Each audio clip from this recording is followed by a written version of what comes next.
그러면 본격적으로 시작을 하겠습니다. 보시는 것처럼 지금 암호화폐 시장이 또 붉게 물들었습니다.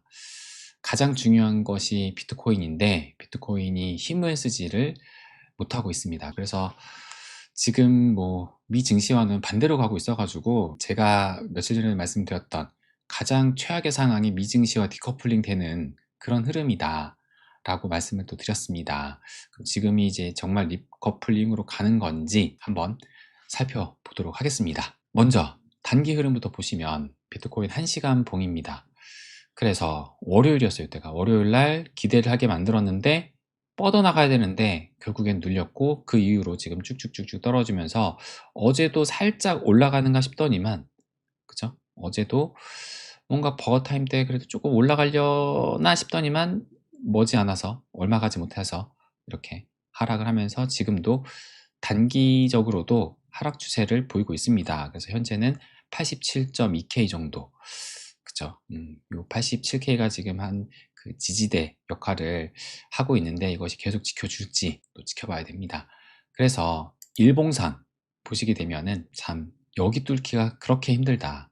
2차 사상 최고가를 126K 찍고 나서 여기를 지금까지 못 뚫고 있습니다. 그래서 며칠 전에도 또 시도를 했다가 결국에는 빠졌다. 월요일이었냐? 정확히 월요일날. 그러니까 월요일날 버거타임 전까지만 해도 뭔가 여기를 뚫어내면서 산타랠리를 이어갈 수 있겠다 봤는데 결국에는 이제 떨어졌고 그래서 산타랠리는 없겠다 말씀을 드렸죠. 그래서 역시나 지금 불안한 모습을 계속 보이고 있습니다. 그런데 뭐 제가 오프닝 때도 말씀을 드렸듯 미 증시는 뭐 이렇게 얼룩덜룩하긴 해요. 근데 그래도 좀 초록색의 상승도 좀 보이면서 특히 빅테크들이 괜찮았고 대장주 엔비디아가 아주 괜찮은 흐름을 3%나 상승을 했었습니다. 그래서 3대 지수로 보시게 되면은 일단 3대 지수 모두 상승이에요. 다우존스도 0.16, 또 0.46, 뭐 크진 않지만 나스닥도 0.57, 크진 않지만 어쨌든 상승으로 마감을 하면서 지금 며칠째 지금 상승세를 계속 이어나가고 있습니다. 그래서 비트코인 아니 S&P 500도 일봉상 보게 되면은 이렇게 양봉이 나왔어요. 양봉이 나왔다. 그래서 하락 추세를 깨고 확실히 지금 미증시는 추세가 반전이 된 흐름을 보이고 있는 겁니다. 그리고 AI 대장주 우리도 이 엔비디아도 계속 보고 있죠. 엔비디아도 마찬가지로 최근에 이 하락세를 뚫어내고 어제 같은 경우는 전날과 달리 확실하게 양봉을 보였습니다. 양봉을 보였다. 그러니까 장중에도 상승을 했다라는 거예요. 엔비디아도 잘 갔고 또 상승을 했는데 왜 비트코인은 반대로 가냐? 그래서 S&P 500 올해 38번째 최고치 경신, 엔비디아도 3% 급등을 했다. 그래서 미증시도 어쨌든 최고치 경신했는데 비트코인은 왜 그러느냐? 근데 S&P 500이 최고치를 경신했다곤 하지만 다시 차트를 보여드리면 이게 종가 기준으로 이때를 살짝 넘기면서 이때도 사상 최고가를 썼던 거거든요. 종가 기준으로 살짝 넘겼던 거고 이제 장중에 이제 찍은 거로 보면은 여전히 10월 달이 고점입니다. 아직 여기는 터치도 못했어요. 근데 이제 이때도 시작을 여기서 했다가 내려가게 되면서 마감을 해서 이때보다 이제 올라왔던 거죠. 이때보다 이제 올라왔던 거고. 그래서 일단 종가 기준으로는 사상 최고가를 찍었지만 이제 정말 올타임 하이 가장 높은 그 수치로는 아직 찍은 것은 아니다. 어쨌든 S&P 500은 이렇게 잘 가는데 비트코인은 왜 그러느냐? 그래서 오늘 이러고 나니까 제 영상에 댓글이 또 달렸어요. 그래서 요 댓글 좀 보시면 코인이 계속 오르려면 떨어지고 오르려면 떨어지고 반복하는 현상이 매크로나 미증시 영향도 없진 않겠지만 근본적인 원인은 딜러들의 옵션 물량, 장난질 때문이라고 온체인 데이터도 증명이 됩니다. 이 물량이 한국 돈으로 70조 정도 되는 어마어마한 금액이니 ETF 및 여타 다른 매수세로는 상대가 안 되는 어마어마한 금액이죠. 즉 딜러들이 손해를 보지 않기 위해 85K에서 매수하고 90K에서 매도를 무한 반복하고 있는 게 온체인 데이터로 확인되고 있는 상황이라고 하니 그래서 말씀해 주셨는데 이거를 남겨주시고 또 남겨주셨어요. 같은 분이시거든요. 제가 아래에서 말씀드린 요거 딜러들의 옵션 70조 금액으로 장난질하고 있는 온체인 데이터 등 자료에 대해서 시간을 내서 하루 방송해 주시면 감사하겠습니다. 라고 말씀하셔가지고 제가 파헤쳐 봤습니다. 그러니까 제가 그 옵션 만기일은 계속 돌아오거든요. 계속 돌아오기 때문에 어제도 말씀드렸지만 저는 이 만기 뭐 옵션 된다고 해 가지고 뭐 크게 신경 안 쓴다라고 말씀을 드렸어요. 근데 요 얘기가 지금 계속 나오고 있어 가지고 확인을 해 봤습니다. 지금 요 데이터거든요. 만기별 옵션 미결제 약정을 보니까 2025년 12월 26일 쭉 올라와 있죠. 다른 날짜 보면은 뭐 25일도 있고 27일도 있고 1월 2일도 있고 쭉 있는데 이때가 엄청 높아요. 엄청 높다. 그래서 기사를 좀 더 찾아보니까 약 30만 건의 비트코인 옵션 계약 237억 달러 규모가 만료될 예정이며 이 비트코인의 총 미결제 약정의 절반 이상을 차지한다. 데리비트에. 그러니까 데리비트라는 옵션 이 사이트가 있거든요. 거기에서 미결제 약정 지금까지 된 거에 절반 이상을 차지하고 있대요. 26일 날. 요 하루 지금 물량이 지금 미결제 약정의 절반 이상을 차지하고 있는 거다. 그러면서 이번 만료는 기록적인 규모다라고 합니다. 근데 진짜 이런 거예요. 그래서 아까 여기도 금액이 써 있었지만 지금 여기 보시면 23빌리언이니까 230억 달러, 235억 달러 정도 되겠죠. 235억 달러면 얼마냐? 원화로 235억 달러면 34조 원입니다. 34조 원. 그러니까 아까 전에 이제 요 구독자님께서 70조 원이라고 말씀하셨는데 70조 원은 안 되지만 어쨌든 34조 원, 35조 원 정도 되니까 어마어마한 물량이긴 하다. 어마어마한 물량이 지금 12월 26일에 몰려 있는 겁니다. 근데 이 옵션이라는 게 제가 이렇게 써놨는데 옵션이 약간 좀 복잡하거든요. 옵션. 제가 오늘 늦은 이유 중에 하나도 이 옵션을 좀 파헤쳐 봤습니다. 옵션이 굉장히 좀 복잡해요. 아시는 분은 아시겠지만 그러니까 이거 옵션도 제가 은행에 다니려면 관련된 자격증 따고 하잖아요. 다 배우는데 그때도 이제 되게 복잡했었거든요. 어쨌든 이걸 다시 보려니까 이게 굉장히 정량을 보여드리면 단순히 콜옵션, 풀옵션이 있는데 이 콜옵션을 매수하는 사람이 있고 매도하는 사람이 있고 또 풋옵션을 매수하는 사람이 있고 매도하는 사람이 있습니다. 그러니까는 이게 단순히 콜이면은 이제 상승을 보는 롱베팅을 볼 수 있잖아요. 근데 그 롱베팅을 사는 사람과 파는 사람의 입장이 다르고 또 풋, 하락하는 것에도 그 권리를 사는 사람과 파는 사람의 권리가 달라요. 다 입장이 다른 겁니다. 여기에서 이제 그 수익이 나고 손실이 나고 결정이 되는 것인데 어쨌든 중요한 건 뭐냐면 그렇기 때문에 이 옵션은 제로섬 게임입니다. 그러니까 누군가가 이익이 나면은 반드시 누군가는 손실이 나는 구조예요. 무조건 제로섬 게임이다. 근데 보시면 지금 26일 날 이렇게 많잖아요. 근데 어떤 물량이 많으냐? 요 초록 색깔이 콜옵션입니다. 콜옵션이 이제 상승 베팅이죠. 롱베팅 물량이 많다라고 볼 수가 있는 거예요. 지금 롱베팅 물량이 이 하락에 비해서 거의 2배 이상 더 많아요. 그죠? 딱 그래프로 봐도 2배 이상 더 많다. 롱비팅 물량이 훨씬 더 많다. 그러면 이 옵션이 뭐냐면 권리를 사고 파는 거거든요. 그러니까는 상승할 때 그 가격에서 나는 거래를 하겠다라는 그 권리를 사고 파는 겁니다. 그러니까 좀 복잡한데 어쨌든 롱베팅 지금 콜옵션 물량이 많다는 얘기는 가격이 올라가면 누군가는 그 가격에 팔아야 되는 거예요. 누군가는 빠졌네. 가격이 올라가면 누군가는 그 가격에 팔아야 된다. 그러니까 예를 들어서 요걸 볼까요? 예를 들 것도 없이 그냥 바로 볼게요. 지금 이게 행사 가격별 옵션 미결제 약정이 있는데 이 초록색깔 롱베팅이 어디에 가장 많이 몰려 있는지 보면은 여기거든요. 지금 요 가격이 밑에 보시면 10만 달러, 100K입니다. 100K. 100K.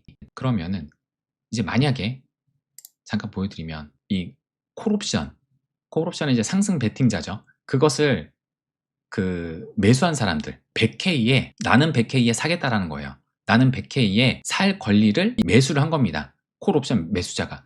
여기까지 들으면 너무 복잡한데 근데 만약에 실제 가격이 110K가 되잖아요. 근데 나는 100K에 산다라고 했으니까 110K에 실제 가격은 110K가 되는데 나는 100K에 산다고 했으니까 실제 가격보다 더 싸게 사는 꼴이 되니까 수익 구간이 되는 겁니다.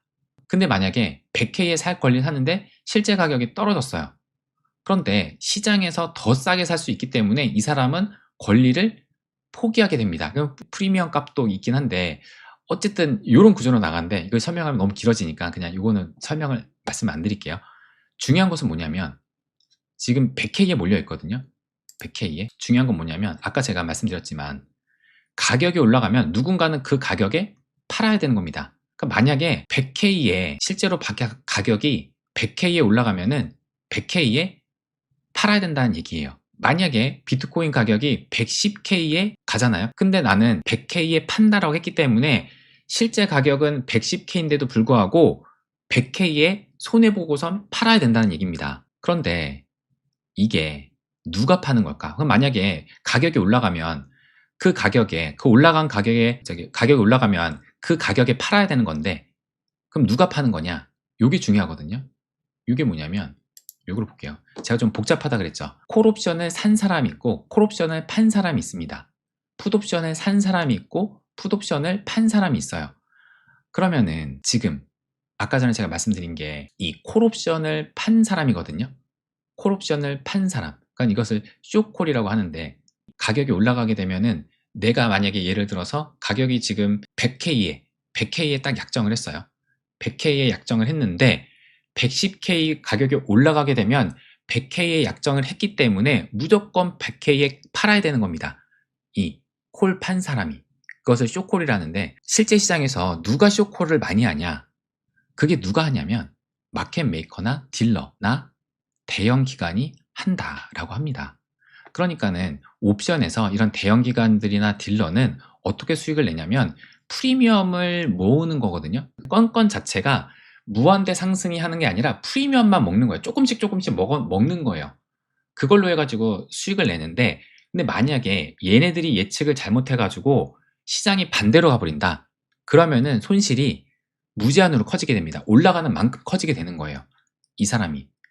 그렇기 때문에 이 숏콜은 가장 리스크가 큽니다. 가장 위험한 포지션. 근데 이걸 누가 하냐? 대형 기관들이 한다. 그래서 이 프리미엄을 꾸준히 모으는 것으로 이 사람들이 수익을 내는데, 근데 예를 들어서 극단적인 상승장, 2021년 불마켓, 이때 불장이었잖아요. 이때는 그냥 뭐 옵션 만기가 어쨌든 무조건 가격이 올라가 버리니까, 워낙 그냥 열기가 뜨거우니까 그럴 때는 엄청난 손실을 볼 수도 있다. 실제로 손실을 봤었고 이때. 근데 지금 중요한 것은 12월 26일 날 만기에 우리가 조금 전에 본 것처럼 100K의 롱베팅 물량이 콜, OA, 미결제 약정이 엄청 많이 쌓여 있었잖아요. 근데 만약에 가격이 150K까지 폭등을 하면 그 콜을 판 사람들, 주로 딜러, 대형기관, 얘네들은 수백억 달러의 손실을 볼 수가 있습니다. 이렇게 정리할 수가 있는 겁니다. 그러니까는 지금 여기도 비트코인 옵션에서 손실이 무한대가 될 수 있는 유일한 경우는 숏콜, 콜옵션을 판 사람밖에 없습니다. 숏콜, 콜옵션을 판 사람. 이 사람이 가격이 올라가면 무조건 손해가 나는 거다. 그것도 손실도 무한대로 올라가는 만큼 손실이 나는 겁니다. 그렇기 때문에 일반 개인 트레이더는 숏콜을 거의 하지 않고 기관들도 해지 보호를, 그러니까 해지 보호를 철저히 하면서 한다. 그래서 가장 위험한 포지션이다 라고 합니다. 그러니까 지금 현재 상황에서 봤을 때 가격이 오르게 되면은 기관들이 손해 볼 수밖에 없는 구조라는 겁니다. 그렇기 때문에 어떻게 보면 가격을 누를 수밖에 없는 거죠. 그래서 어제 S&P 500의 그 흐름을 보면 S&P 500이 큰 굴곡이 없이 그냥 이렇게 상승을 하거든요. 그래서 처음 장 초반에, 지금 이게 5분봉이에요. 장 초반에 떨어질 때 같이 떨어지다가 올라갈 때 같이 올라가요. 이렇게 비트코인도 노란 색깔 같이 올라갑니다. 그런데 살짝 S&P 500이 살짝 이렇게 좀 약간 횡보하는데 이때 뭔가 더 떨어져요. 그죠? 그리고 나서 다시 이렇게 올라갑니다. 올라가니까 다시 또 올라가. 그런데 뭔가가 또 떨어져. 뭔가 상승하려고 하면은 누르려고 하는 힘이 뭔가 보여요. 그래서 또 떨어졌다가 다시 올라가. 근데 또 S&P 500이 올라가고 하니까 다시 또 눌러. 그러니까 상승하려고 하면 뭔가 누르려고 하는 그런 힘이 존재하는 것 같다. 그래서 결론적으로 봤을 때 비트코인의 흐름이 계속 지금 하향을 그리고 있잖아요. 계속 하향을 그리고 있는데, 일단 26일 옵션 만기일에 34조 원이라는 역대급 규모가 몰려있긴 합니다. 무시할 수 있는 수준이 아니다 보니까. 그래서 대다수가 지금 롱에 베팅을 했어요. 우리가 조금 전에 봤잖아요. 대다수가 롱에 베팅을 했다. 근데 말씀을 드렸지만 이 롱 베팅을 했다라고 해가지고 이 롱을, 그 롱 베팅 한 권리를 사는 사람이 있고 파는 사람이 있다고 그랬어요. 상승하는 것에 대해 그 권리를 산 사람과 판 사람이 있다. 근데 진짜 시장은 롱에 베팅을 했는데 만약에 진짜 롱으로 상승으로 가게 되면은 기관이 손해보는 구조다. 지금 현재가. 그죠? 그러니까는 이 얘기가 뭐냐면 다시 말씀드리면 이만큼이나 상승을 베팅을 했는데 이만큼 누가 약정을 이걸 했다라는 얘기는 반대 포지션이 제로섬 게임이니까 반대 포지션이 반드시 있는 거거든요. 그러니까 실제로 상승을 했을 때 그 반대 포지션에 서 있는 사람이 조금 전에 말씀드린 기관이라는 겁니다. 지금 기관. 그렇기 때문에 상승을 하면 기관들이 손해보는 구조가 맞다. 지금. 그렇기 때문에 의도적인 가격 누르기 가능성이 충분하다. 더구나 지금 매수 심리가 죽어 있잖아요. 그러니까 더더욱 누르기가 용이하겠죠. 그러니까 아까 전에도 말씀드렸듯이 극단적인 상승장 이때는 뭐 아무리 기관이 누른다 하더라도 워낙 여기가 세면은 그냥 다 부수고 올라간다. 그렇기 때문에 이때는 이제 기관들도 엄청난 손실을 볼 수가 있는데 근데 지금 상황은 그런 상황이 아니죠. 완전 지금 심리가 얼어붙어 있고 이 극단적인 그 공포 상황이 계속되고 있고 그러니까 거래량도 없고 하니까 누르기가 용이하다. 그리고 아마 이제 연말 대부분 그 가격 상승을 예측을 했을 때 올해 4분기 고점을 찍고 떨어질 것이다 라고 했으니까 그렇기 때문에 더더욱 상승을 바라보는 이 물량들은 있었을 거 아니에요. 그러니까 더 연말에 이게 몰릴 수밖에 없었을 것이고 근데 옵션은 제로섬, 철저한 제로섬 게임이기 때문에 그 콜 옵션을 매수한 사람과 매도한 사람이 서로 다른 입장이고 그래서 이 롱베팅을 했는데 그 권리를 이제 무조건 의무적으로 사야 되는 사람이 기관이라서 가격이 오르면 손해를 볼 수밖에 없는 구조다. 현재가 딱 이런 겁니다. 그래서 결국에는 이 코인만의 악재는 해결이 돼야 된다.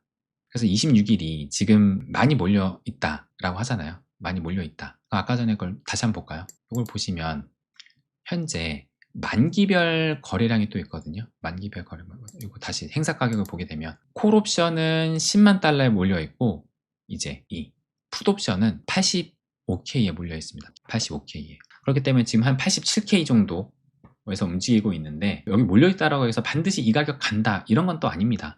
그리고 어쨌든 여기 더 가격이 올라가게 되면은 기관들이 손해보는 가격이긴 하지만 지금도 충분히 얘네들이 수익을 볼 수 있는 구간이잖아요. 어쨌든 이 가격 위로 올라가지만 않으면 되는 거거든요. 이 가격 위로만 올라가지 않으면 된다. 그렇기 때문에 단순히, 그러니까 제가 봤을 때 단순히 이 옵션 때문에 지금 시장이 못 가는 거다는 아니라고 봅니다. 근데 이제 중요한 요인은 맞기는 하죠. 왜냐면은 역대급으로 지금 몰려 있으니까. 역대급으로 몰려있기 때문에 그렇기 때문에 올라가면은 추세를 타서 상승하게 되면은 기관들, 이 마켓 메이커들이 손해를 보는 구조는 맞다. 근데 지금 10만 달러하고 지금 86K니까 지금 87K 정도 되니까 일단 괴리는 그래도 꽤 벌어져 있는 상황이잖아요. 그렇기 때문에 어느 정도 올라간다고 해가지고 얘네들이 손실 보는 구간은 아닌데 어쨌든 계속 눌리고 있는 겁니다.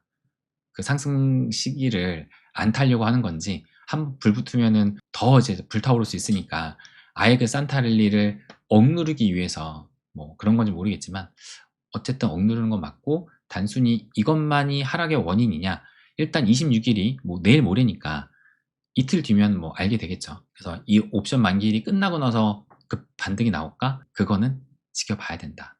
어쨌든 뭔가가 누르려고 하는 힘은 딱 봐도 존재하는 것 같긴 하다. 그래서 코인만의 악재는 해결이 돼야 됩니다. 이것을 뭐 악재로 볼 수 있을까라고 뭐 어쨌든 악재죠. 코인만의 악재죠. 어쨌든 해결이 돼야 된다. 그래도 저는 긍정적으로 보는 것은 자산시장의 방향성이라고 봅니다.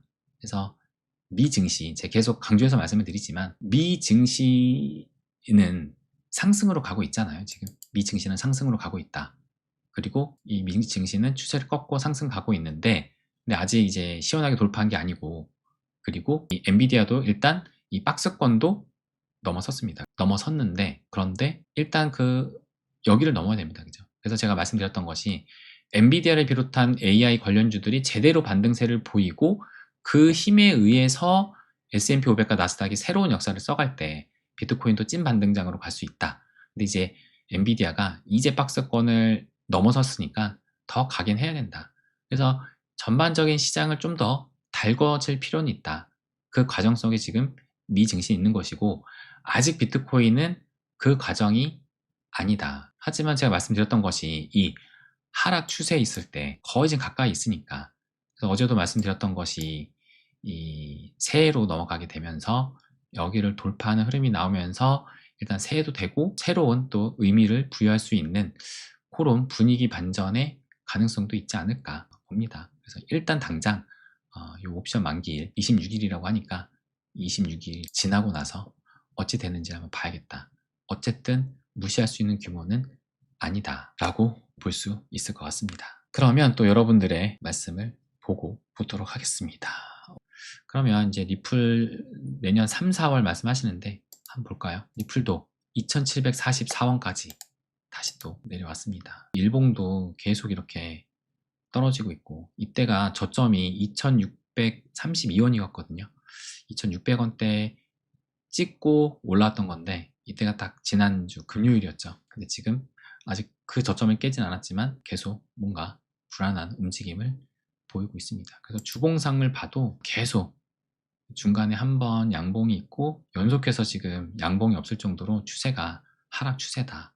근데 뭐 리플만의 문제가 아니긴 합니다. 달러도 마찬가지로 지금 현재 1.85달러를 보이고 있고 2.1달러를 넘어서야지 하락 추세를 돌파하는데 점점 그 격차가 벌어지고 있다. 그래도 어제 한창 막 비트코인 좀 약세를 겪을 때 상대적으로 리플은 버텼었거든요. 그래서 뭔가 좀 리플이 버텨주나 했는데 결과적으로는 버텨줬던 것이 반납이 되면서 어제가 양봉이긴 하지만 오늘 뭐 그 양봉을 다 반납을 하고 좀 더 하락을 하고 있습니다. 그래서 이 하락 추세를, 가파른 하락 추세를 뚫어내야 되는데 뚫어내지 못하고 같이 그걸 타고 내려가고 있다. 지금 리플이 힘이 없다. 이더리움과 비교해도 지금 좀 힘이 없는 상황이고, 중요한 것은 계속 말씀드렸던 1.96달러입니다. 1.96달러.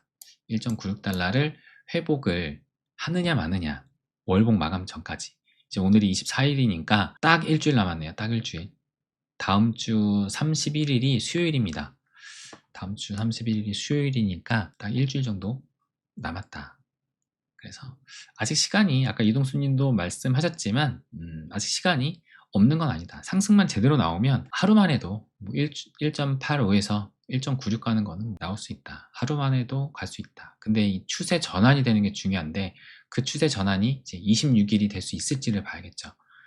26일이 될 수 있을지. 옵션 만기. 어쨌든 엄청난 물량이 지금 몰려있기 때문에 그런 건데, 그래도 긍정적인 것은 ETF죠. XRP ETF가 어제도 금액이 크진 않았어요. 크진 않았지만 800만 달러가 유입이 됐습니다. 800만 달러가 유입이 됐다. 그 전날에는 조금 더 많이 유입이 됐었고 800만 달러가 유입이 됐다. 그래서 출시 이후로 단 한 번도 유출이 나오지 않고 유입이 되고 있기는 하다. 다른 솔라나도 유입이 되긴 했네요. 700만 달러.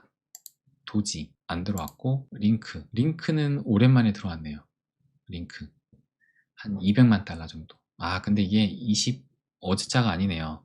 어제자가 업데이트가 안 됐다. 22일자네요. 22일자. 여기도 안 들어오고. 이더리움 업데이트가 됐을까? 어제 이더는 또 나갔습니다. 이더 나갔고, 비트코인도 마찬가지로 유출이 됐다.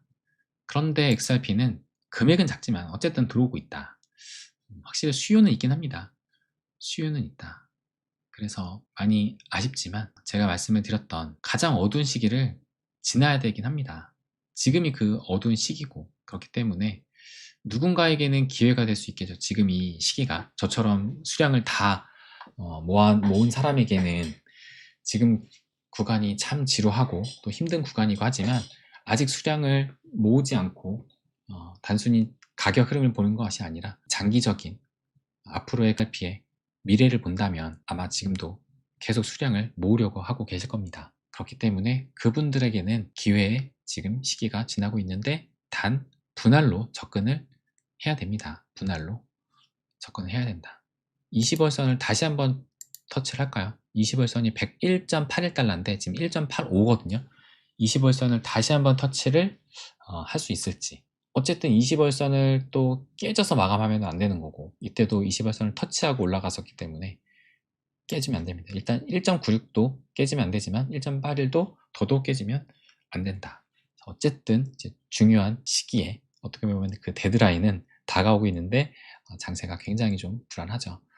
그래서 제가 오프닝 때도 말씀을 드렸지만 오늘은 미 증시가 휴장입니다. 내일도 휴장이고 그렇게 본다면 보통 이제 연휴 이럴 때 뭐 세력, 마켓 메이커들 통상적으로 잘 움직이지 않거든요. 근데 내일이 또 옵션 만기일이기 때문에 이 옵션 만기일 전후로 해가지고 변동성이 클 수 있어요. 그건 한번 좀 보기는 해야 되긴 합니다. 여느 연휴와는 좀 다른 연휴긴 하다. 그래서 잘 멘탈 잡고 중심 잡고 특히 XRP는 봐야 된다. 네, 그러면 오늘은 여기에서 마무리를 짓도록 하겠습니다.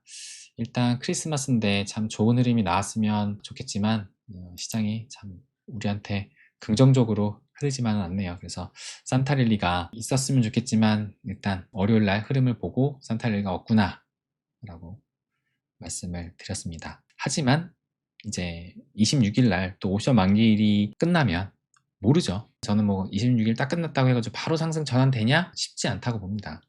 쉽지 않다고 보는데 어쨌든 중요한 또 이벤트는 맞기는 하다. 우리가 확인했잖아요. 그렇기 때문에 일단 멘탈 잡고 변동성은 충분히 나올 수 있습니다. 기준 잡고 중심 잡고 가야 된다. 가야 된다. 그래서 내일은 크리스마스입니다. 크리스마스인데 이 코인 때문에 우울하면 안 되거든요.